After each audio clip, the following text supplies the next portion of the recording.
നിങ്ങൾക്ക് അഭിമാനമുണ്ട്. ഒരു ആണായാലും പെണ്ണായാലും ഏറ്റവും വലിയ സമ്പാദ്യം നിങ്ങളുടെ ലജ്ജയാണ്, നാണമാണ്. തിന്മകൾ ചെയ്യാതിരിക്കാൻ നിങ്ങളുടെ ഔറത്ത് മറക്കലാണ് നിങ്ങളുടെ സൗന്ദര്യം. നിങ്ങൾ ലജ്ജയുള്ളവളായി ജീവിക്കുന്നതാണ് നിങ്ങളുടെ ഏറ്റവും വലിയ ആഭരണം. ഒരു പെണ്ണിനെ അല്ലാഹു സുബ്ഹാനഹു വ തആല സൃഷ്ടിച്ചത്, ആണിനെ സൃഷ്ടിച്ചത് വിവിധങ്ങളായ ധർമ്മങ്ങൾ നിർവഹിക്കാനാണ്. ആരും ഒരാളെക്കാളും മീതയല്ല, ആരും ഒരാളെക്കാളും താഴെയുമല്ല.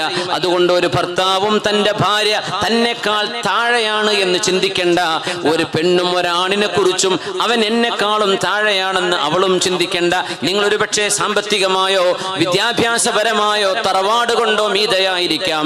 ഇന്നഅക്രമകും ഇൻദല്ലാഹി അത്ഖാകും.